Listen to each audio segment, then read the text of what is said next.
Welcome to Untamed Blossoms, the podcast where we celebrate the untamed journey of womanhood. Here, we tell the stories of incredible women who have embraced their authenticity, inspiring others to do the same. From entrepreneurs to artists, activists to adventurers, we share triumphs, challenges, and the beauty of self-discovery. These are the stories of women blazing their own trails, breaking free, and blooming unapologetically. Join us to connect, be inspired, and celebrate the power of women's stories. Together, let's rewrite the rules and embrace our wildness.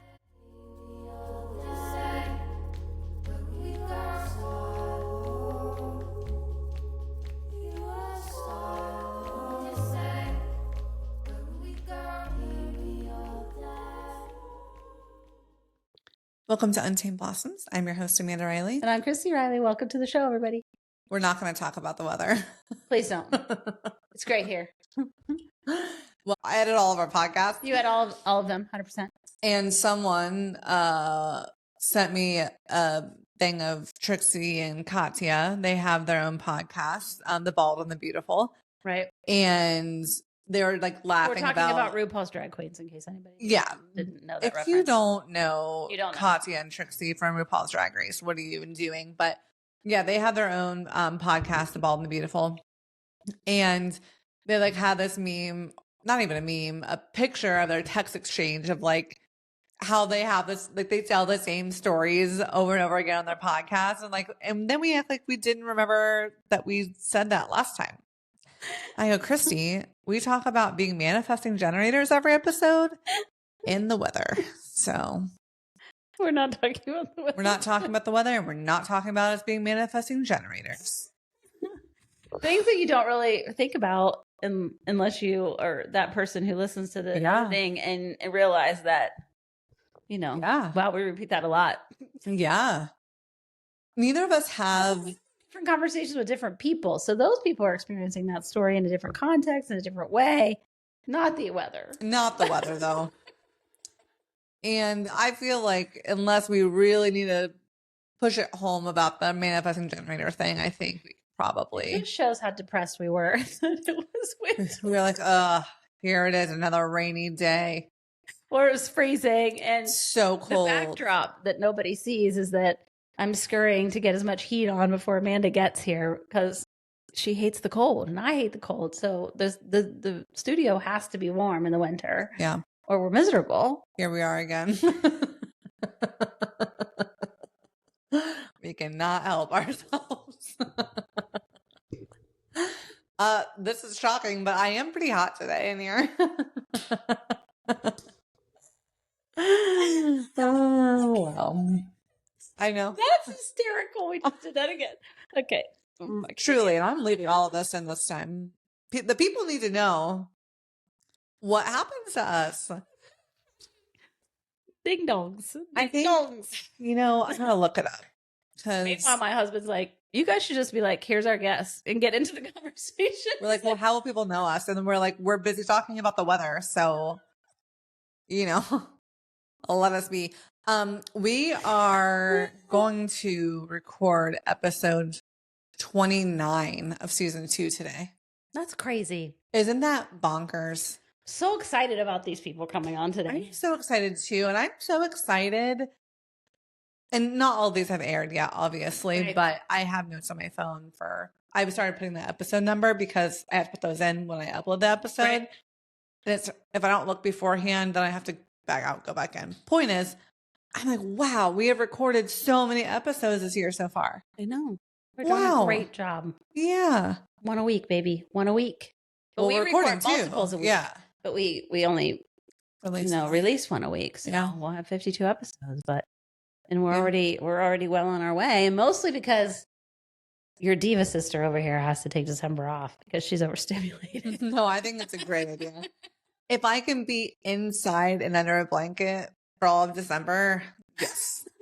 That's our goal. That was our end goal. Great. And we have some busy summer days coming up too. So it'll give us some time also. Yeah, May's nuts with all of our family stuff, graduations and things. We got big events happening in our life. So totally. Yeah, we're excited about it. Our guest today came to us through another episode we did with Kelly around rally car racing. Rally racing. They are also drivers. Yes, the racers. Crazy stuff. I had no idea what until I did a deep dive into their Instagram, what this was all about. Yeah. And I was like, wow, these are some bad bitches. So it's Rebel, but Belle, like Belle. Right, Belle. Race. So cute. Yes. Rebel Racers. I know. I'm so excited to talk to them. And it's an annual race. So, and we'll get the details, but what I can extract, not knowing much about them, is that it's an annual race, like literally in the desert, no cell phones, no GPS, just compasses and maps and hardcore, like 72 hours of racing and checkpoints out in the middle of the desert. Like, how cool. Yeah. It looked like a mix of racing meets Burning Man. It's awesome. Kind of vibe. Yeah. So I can't wait to talk to these ladies. I think it's going to be a blast. It'll be amazing. Yeah. Well, hello, Jessi. Welcome to the pod. How are you? I'm fabulous. How are you guys? We're excited to talk to you. So excited. I'm happy. I'm glad you guys let us come on your platform. We're super excited. Oh my gosh. Yeah, we thought, I was like, what are these women doing? I was so fascinated when I went on your Instagram and watched these rally videos. And by the way, I don't know who's doing the videography for the page, but wow, it's very well done. Thanks. Yeah, so some of that is put together by us. Like the stuff on my Instagram and my personal website is all stuff I do. Jessica has Pink Star Jess, which is stuff she does. And then our rally stuff is combined on the Jess Square rerouting, which is our team name this year. Yeah, that's amazing. Well, give us a little background. Like, what is this rally? Where does it start? Where is it? Just give us a whole picture. So the rally is an 8-day competition. It's all off-road using map and a compass to navigate. We don't know where we're going. We'll know where we're starting probably in a month or 2 or 3 because the rally doesn't start until October. And then the ending point, we also won't know because each day you're given the coordinates that you're going to chase. And so you may be changing base camps, but we camp the entire way. We have to carry all our own gear. It's meant to be self-sufficient. So, if like something breaks on the rig, I have to fix it. And we work together as a team to find these checkpoints and to navigate. The year that Jessica and I competed together, we raced from Mammoth all the way down to Glamis, which is at the border of Mexico. Wow. So yeah, the starting point is different each year. Sometimes it's the same, but most often she changes it up. And with this year being the 10th anniversary of the Rebel Rally, I'm sure she has a lot of surprises in store for us. So we're super excited to see what she has planned. And this is an all-female race. It's an all-female. You have rally. Driver, a co-driver, and then there's 2 classes. There's the 4x4 class, which is what we're competing in, and then there's the crossover class. So the course is slightly modified, for crossover vehicles. And what's a crossover vehicle for those listening that may not know what that is? So that would be a vehicle that can't shift into 4-wheel drive. Got it. Wow. So what is the roles and responsibilities? So you have a driver and a co-driver. So how do you kind of separate who does what? And are there different skills for each person, or do you flip back and forth? So it depends on the team. You can certainly flip back and forth, and quite a few teams do that. I can do both navigation and driver. The past 2 years I've competed as driver. This is the rig we compete in. That's my Jeep. And Jessica, in this case, didn't want to drive my Jeep. So she's going to be the navigator, and then I'll be the driver assisting her with navigation. Wow. And what are the biggest things that break? So I'm assuming, first of all, this appears to be out in the middle of the desert mostly, right? Well, mountain, desert, like all kinds of. We even do sand dunes. Yeah. So there's There's a lot of, you have to have a lot of skill in driving. You have to know how to drive the different terrains.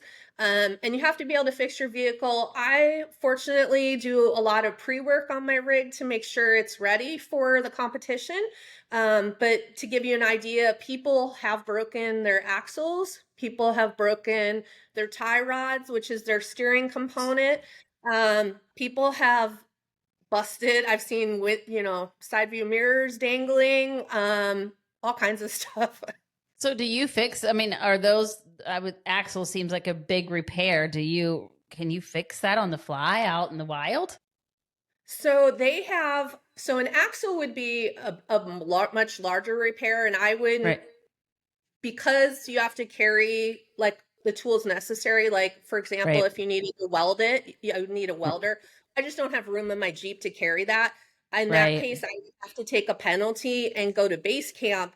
But the good thing about base camp and their mechanic staff is if you know how to fix something, they'll let you do it. You still have to use a penalty for taking the quote unquote assistance. But like the first year I competed, I had a clamp come off my muffler. So I had to put that back on. And then I had a fuse go out that affected my vacuum pump, but I was able to take care of both of those things myself. It just depends on what your skill level is. Yeah. So I'm dying to know, how in the world did you get into this? What were you like into before this? Did you know anything about fixing cars? Like our friend that we interviewed, Kelly Conroy, who was just like, one day she's like, I want to do rally racing and I'm going to do it, and had no idea how to drive a car, even a stick shift. No, I'm kind of an adventurous kid. I grew up very much a tomboy, and so I was always out in the wild, drove my parents crazy with that. But I had a huge sense of exploration. So when I met my husband when I was 18, we started to go out further and further. We had a 4Runner, then we had a Sequoia. We would go out like way far, probably further than we should have for the vehicle we had. But we just progressed, and I've always loved to do that stuff. Like I grew up fishing, exposure to firearms, and I have a uncle that likes to work on rebuild old cars. So that's kind of they've been super supportive of me that way. So I've had a lot of people that have supported this culmination of where I am today. So yeah, I just love it. So you were an off-roader early. Yeah. An off-roader early. Yeah. And where did you grow up? I grew up in the Midwest in Wisconsin, and then I moved out here with my family because my dad was a musician, and so he moved to be closer to LA, to the music scene. Where are you at now? We're in Oceanside. Actually, both myself and Jessica live in Oceanside, so it's great. We get to see each other a lot, do a lot of practice before the rally, work out our team dynamics. So, that's been really awesome. Is that not normal in this for this rally? They're all across the country. They come from everywhere. I competed was during COVID, and I was going to compete with a friend of mine, but she unfortunately contracted COVID and couldn't compete. And so I got paired up with a lady in South Dakota. So we had absolutely no way to practice at all. We showed up to the rally not knowing each other and, went through it. But yeah, I mean, it happens quite frequently that you're not in the same town. I know 2023, Jessica's partner lived in Northern California and she was here in Oceanside. So she had the same kind of dynamic. And what do you do together to practice and prep? Like, what does that look like? So there's different things like obviously we use a compass. There's a plotter that we use, which is what this is, for on the maps, and then we print out our own maps. We go out and make a route. We also practice. We've gotten in with a great group of other ladies. We call ourselves the Rebels, because once you've participated, you're called a rebel. And So we all kind of get together and we do different meetups to help practice each other. Like the Team Desert Bells, they did a practice in Johnson Valley. Jessica and I are doing a practice up in Big Bear. So we pick different areas where we can all get together and kind of support each other and help each other practice, because honestly, leveling up each other's skills just makes us compete that much harder. Yeah. And what's the big prize? To say that you did it, or is there what is the goal? Yeah, that's pretty much it. That's the goal. You do get money off entrance fee for the following year. Got you. But yeah, it's more about, oh, I did this, and honestly, I've never encountered a community like this, because everybody's so supportive of each other and everybody wants to see you do better. So as you move up in the ranks as far as competition, you just pay it forward by helping somebody else out. That's amazing. I love that. That's a great culture. And Yeah. was that started by the developer, the owner? Was that always her mission?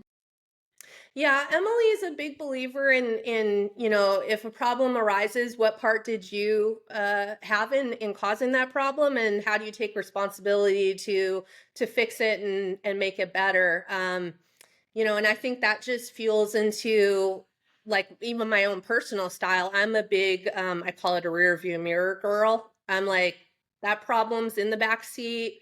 Let's figure out how to get forward, get back on track, and move forward, learn from it, but move forward and not dwell on it. I think sometimes we beat ourselves up way too much, rather than just, okay, we made a mistake, we screwed up. How do we get forward and move ahead? Wow.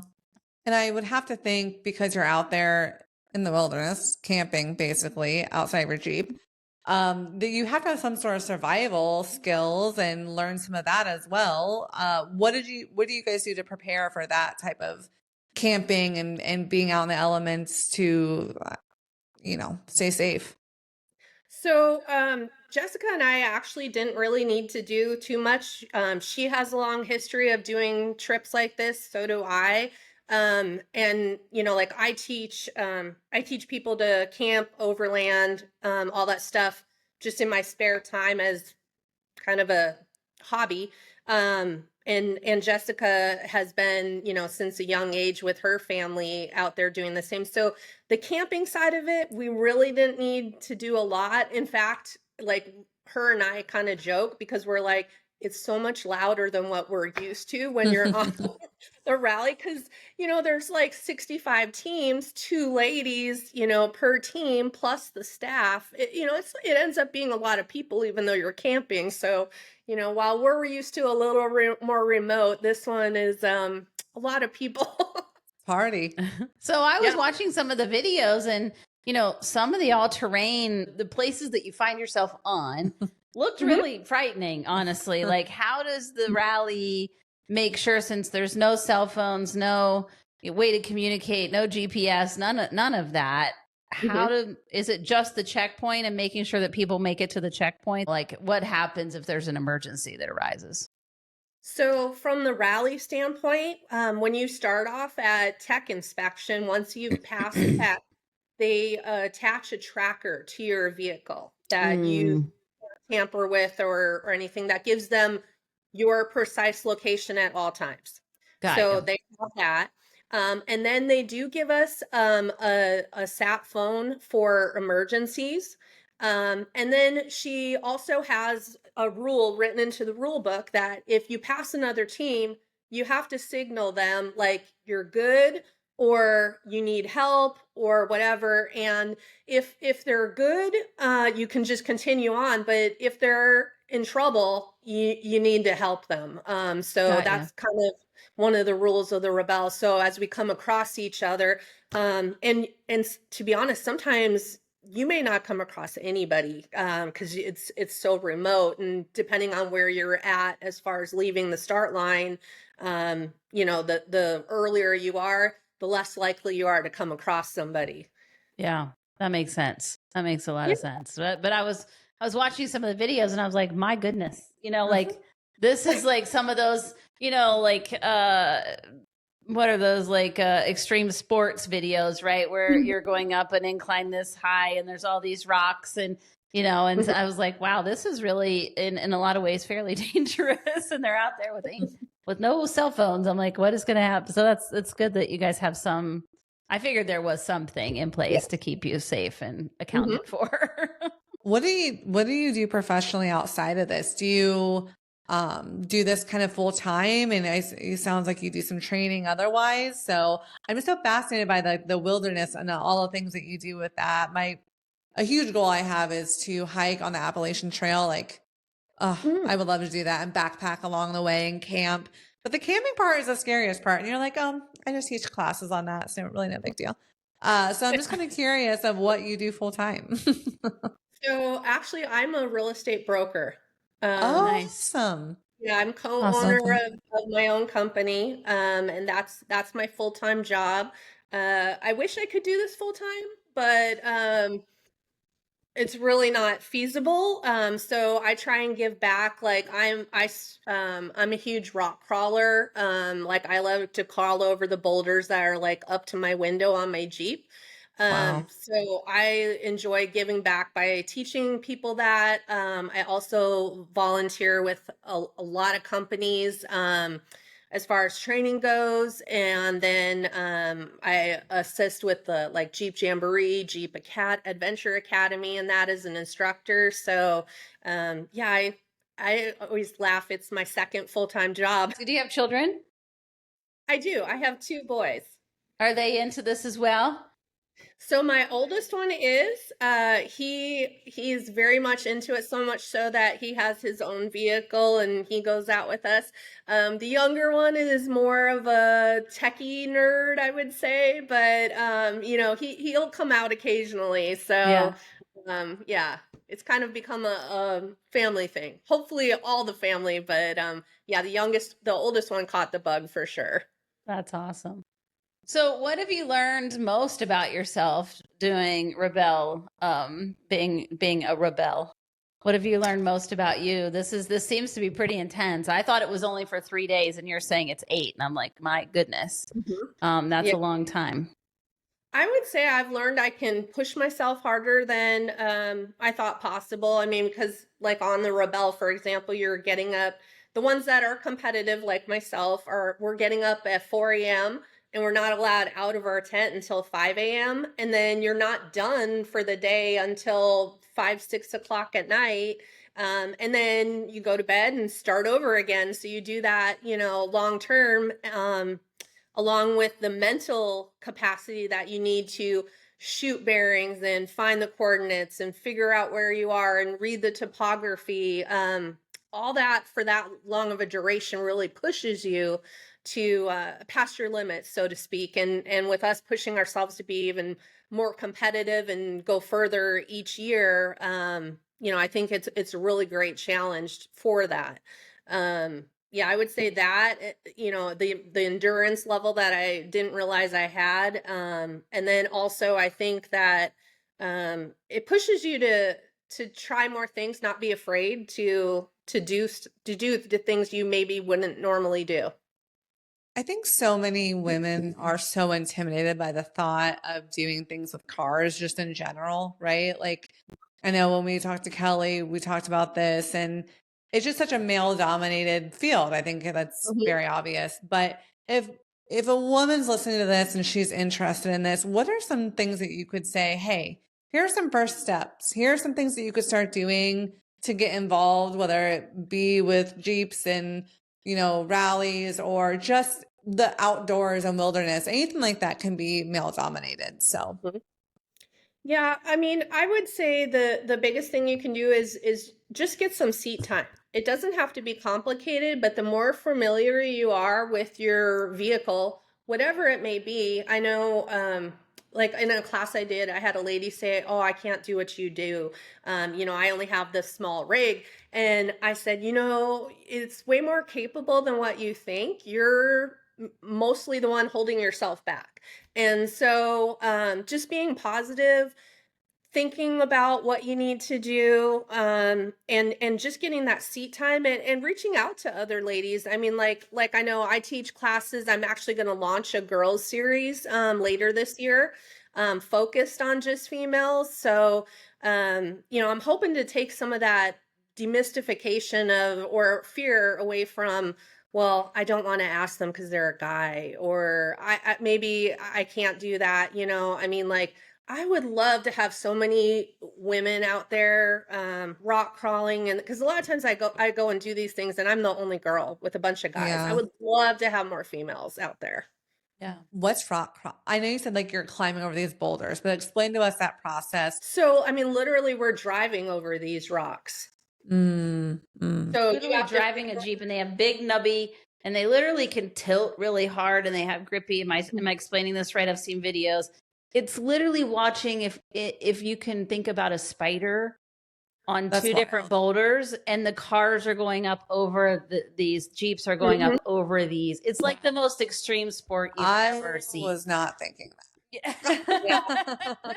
Like, she's a badass. What she's doing is really cool. Yeah. And I've seen videos where, you know, you're like you're rock crawling, but also there's mudding involved, and some guy, some woman will go by and the guy will be like, "That's my wife," right? And he's real excited about a female and what she was accomplishing because she was kicking every dude's ass that was on the trail, right? And she was killing it. And I think that's really cool what you're doing. And I think there will be a lot of women who will step up into that interest and just dedicating the time to say, I'm going to do this thing that's really hard, but I'm going to stick to it until I can do it. Right. And even do it messy, but do it. Exactly. And I've found that honestly, some of the women are really excellent drivers. Like, they really think about things. You know, especially in rock crawling, you really have to think about your tire placement. You have to think about how much off camber you are so that you don't like flop, so to speak, or even potentially roll if you're going straight up or straight down. But the women are very thoughtful in their thinking process. Just sometimes, just like anything, we process things in a different way. So sometimes speaking to another female about what you're doing kind of helps streamline your thought process and demystifies some of the things that some people think are hard. But I mean, honestly, I don't feel like I'm doing anything special. Like, I'm putting in the work, and that's really what you need to do. I think it's like with anything else, we talk about this often, it's just finding the community of other like-minded women that can help support you in the goals and help hold you accountable, and be there if you need to have a freak out moment and cry and be like, this is so hard. And then be there to celebrate the wins and talk through those tough times. So it's the community piece is so important. I'm happy to hear that you're working on, you know, trainings and things where people can find that support that they might be looking for. Yeah. Well, and the Rebel rally seems extreme. I'm assuming it's up there in the toughness world, right? Like, it on levels of 1 to 10, I'm assuming it's close to a 10. But there's less intense rallies maybe, or races that people can get involved as they're getting started. Yeah, there is. There's a rally in Nevada. There's also the Artemis rally. I would say from the Rebel side, for me personally, the driving isn't difficult. The navigation is the harder part of it, because I mean, let's face it, you don't really get taught latitude and longitude and how to navigate from that in school. Right. You know, it doesn't happen. So you know, reading the topography and all that is really a lost skill that a lot of us don't have. So I would say that's the harder part. I know some ladies find the driving challenging, but I think because of my rock crawling experience, I haven't at least found the driving super challenging. I would say the one asset it gives me is I'm more of a daredevil as opposed for the driving aspect. So I'm willing to cut out a lot of unnecessary terrain. Instead of taking the safe route, I'd rather like go up and over a mountain or something. Right. Yeah. No, we're going over this. Yes. Hold on. Strap yourself in. Here we go. Exactly. Have you ever gotten into like a sticky situation where like you've literally gotten stuck or flipped over, or whether it be in training or actually in a rally? Yeah, I mean, I've come across a lot of situations where I've had to help other people. I haven't, knock on wood, put myself in that position yet. But I've recovered a lot of people. We've pulled people out of the mud on trails. We've had people that were too off camber, and we had to winch them, for security so they didn't roll. I've had people that got stuck on rocks. They call it turtling when you're stuck on the rock and you can't move because it's just caught in the middle. And how to recover that. All of this outdoorsy rallying, running around, it seems to be very prevalent in your life. I know that you already mentioned that you've learned like you can be more like you're tougher than you thought you were, like, right? But like, is there anything like bigger life wise that you've been able to connect to? Like, this also translates to this part of my life as well. That's an excellent question. I would say it's kind of removed my fear level.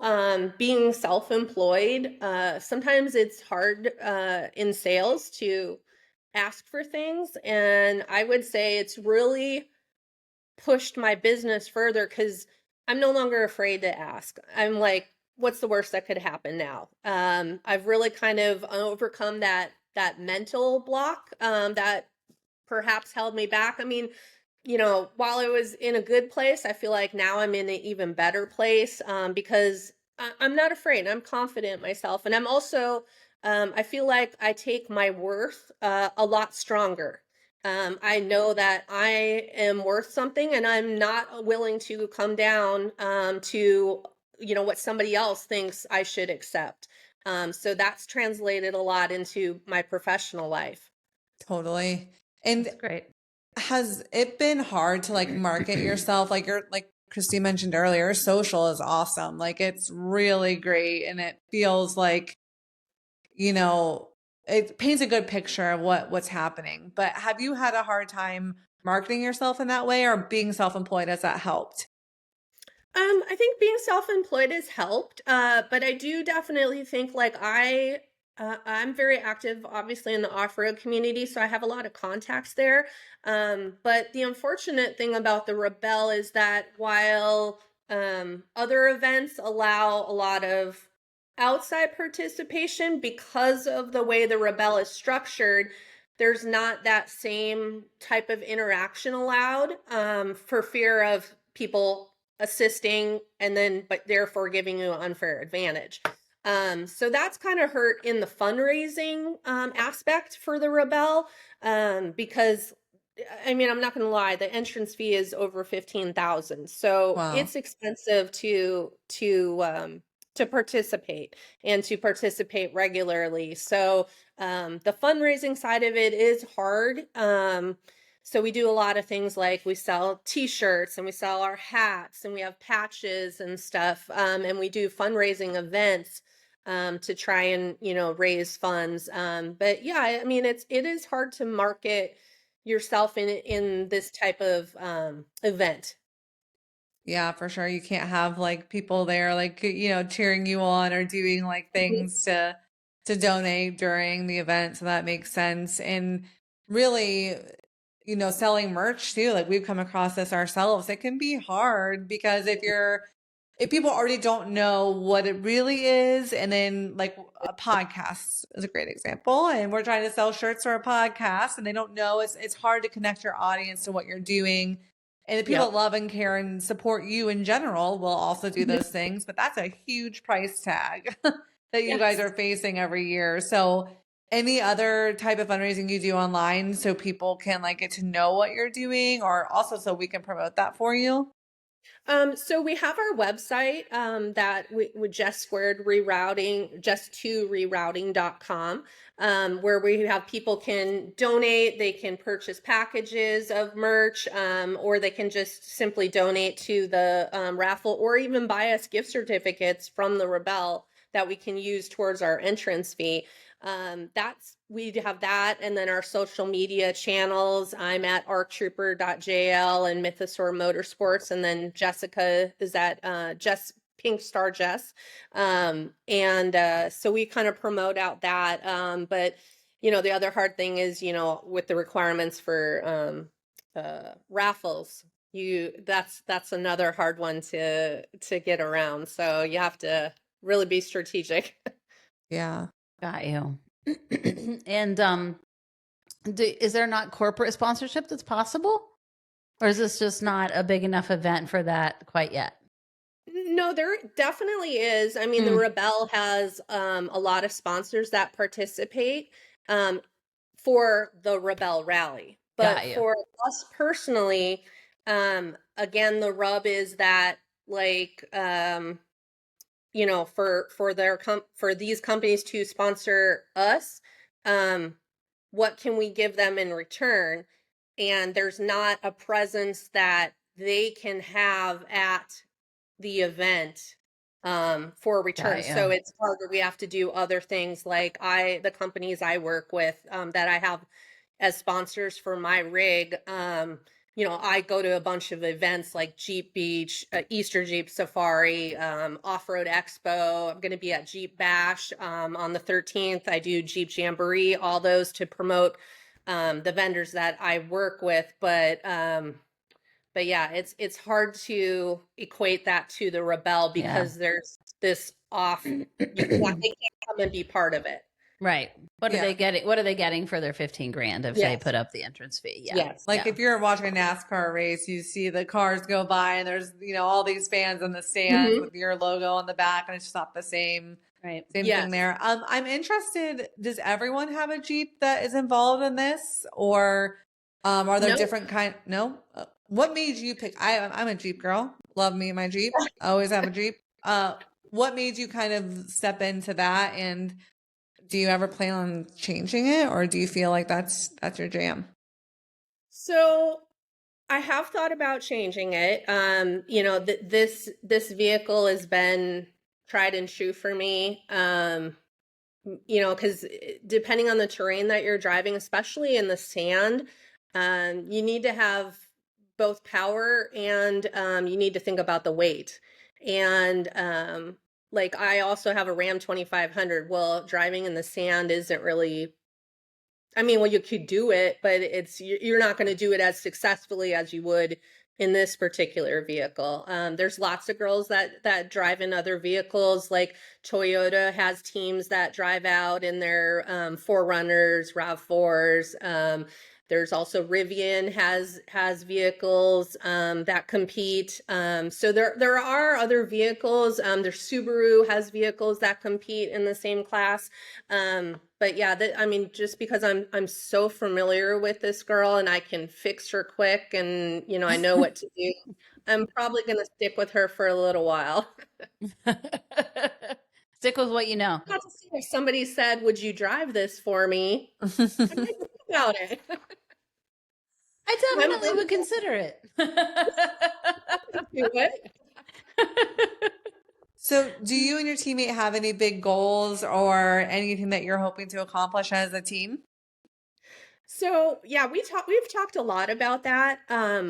The one thing we do want to do is do our best every day. And so we've planned to, at the end of the day, kind of do a debrief and see what worked for me, what worked for her, how I can better support her and she can better support me, and then start again fresh the next day. Both her and I have seen teams have communication problems, and then it just festers and they don't get rid of it and it causes a problem. And that's one thing that we want to be sure we don't have, because being able to depend on your partner and communicate, especially in both a stressful and tiring situation, is really crucial. And so we try and go out every month and practice to simulate the Rebel and also work on our communication, because that's really going to be the key at the end of the day, is how well do we communicate with each other and support each other. And I think being able to step into each other's shoes if need be is really great, because you don't feel like all the pressure's on you to do this solely by yourself.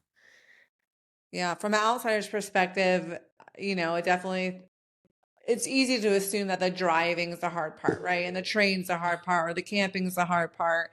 But really, for you all, I'm sure it's the teammate aspect, the camaraderie, the making sure you're communicating effectively. And then to your point, hey, if something happens, do we know how to do each other's job, right? Like, are we going to be able to fill in for one another? And then also the knowledge piece, I'm sure, is really crucial.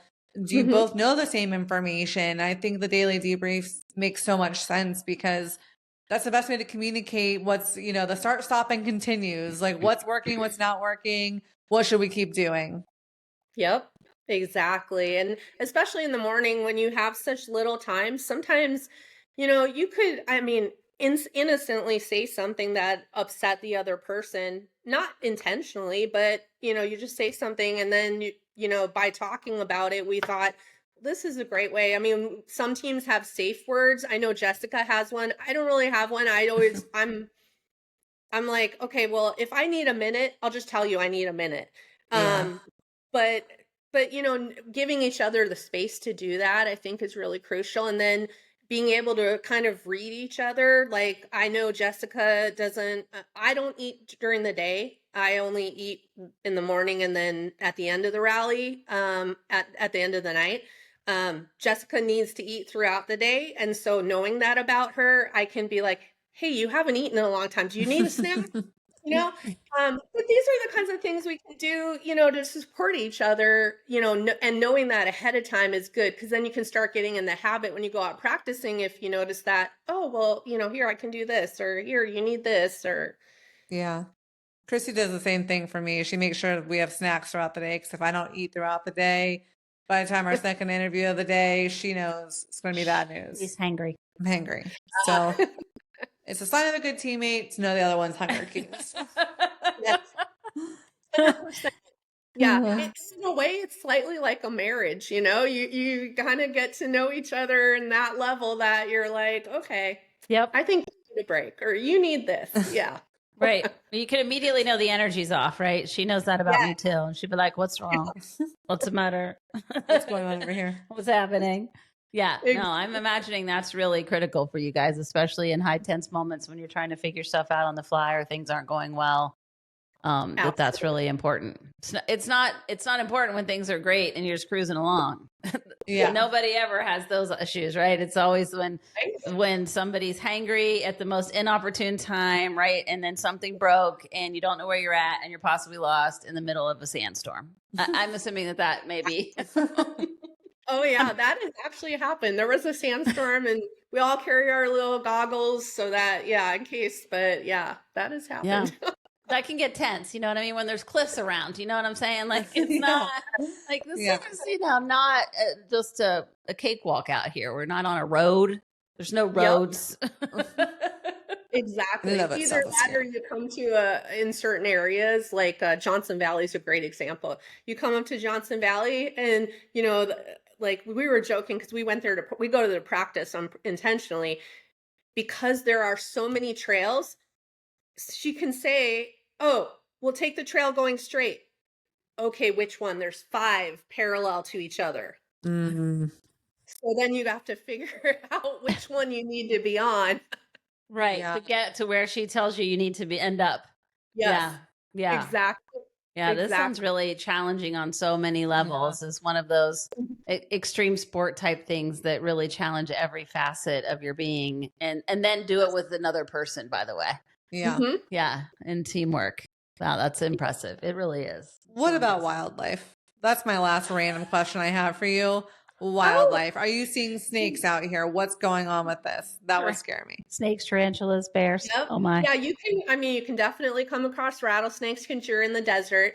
I would have to say, I think the favorite animal I come across is the desert tortoise. Ooh, nice. And you have to be super careful of the desert tortoise. Emily, in fact, every year we get her to do it. She does the turtle walk. There's a certain way you have to sneak up behind and you can't overpower the turtle because if you scare it, it will die. Oh God. Yeah, it's a super sensitive turtle, a tortoise. And none of us wants that, of course. No. Yeah. So, but yeah, it's amazing, like to actually see them. Yeah, out in the Wow. wild. That's Yeah. awesome. Yeah. Yeah, we're just automatically thinking of all the most deadly things that we could possibly run into. You're like, we love the tortoise that dies if it gets frightened. It's so sweet. And we're like, but what about the rattlesnakes and the tarantulas and the scorpions and whatever else lurks that's deadly in the Well, being desert? from Ohio, you know, I mean, what, we're going to All see a the worst squirrel, things, you yeah. know? Like, Mhm. Yeah. Yeah. Okay, so I have an animal that we've come across that would be relative to the Midwest. Cows. You can come really? across, Really? yes, because there's free range areas that we can drive through. And when you come across them, they could be standing in the middle of the road and you got to figure out, how to get around them or make them move. Classic cow Wow, behavior. that is classic cow behavior. Right? That is absolutely true. They're unbothered by the 3-ton vehicle that you sit in. You're like, Mm-hmm. Yeah. Oh, they don't care. they don't care. Don't care. No. Not bothered. Not bothered. Well, we Exactly. normally ask you where all the places people can find you, but you did go through some of those things, and we will make sure we tag your Instagram, your website, all of that.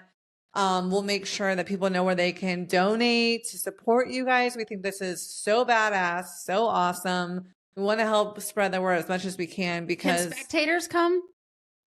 No, that is the other thing. Yeah, spectators, even our family can't come. Wow. It's totally a closed course. I mean, we encounter some, like in certain areas, other off-roaders. Right. But if you are caught talking to somebody, you can be disqualified because there's Wow. a risk for, if you run into somebody, them giving you information. Got you. Yeah, so it's a It's completely all tight-lipped. Yeah. well, if you see a cute little turquoise Jeep Islander with ducks out there, it's just Christy and I spying on you.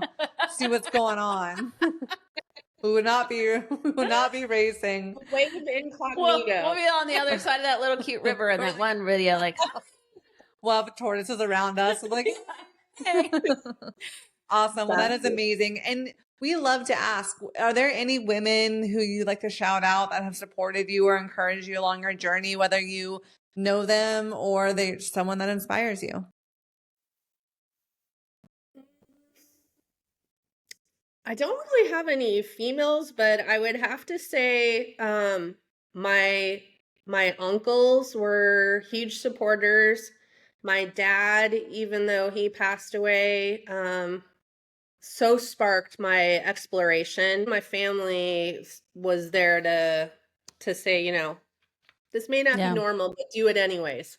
I love that. We're here to support you. That's awesome. Yeah. That's amazing. That's fantastic. Well, thank you for coming on and sharing you guys a story. And we can't wait to direct people to your Instagram and all the very cool videos. And you guys are killing it out there. And all from what I can see, it's all shapes and sizes, all ages seem to be participating and just rocking it out in the middle of the wilderness. As badass females. So you guys are doing amazing stuff out there. We appreciate you coming on. Much. Thanks for having me. Yeah, thank you. We are on Spotify, Apple Podcasts, iHeart, and you can watch us on YouTube. So make sure you give us a like and subscribe on all those platforms. And if this resonated or you know somebody who likes to get their rally on, please share. Thanks, everyone. Love you.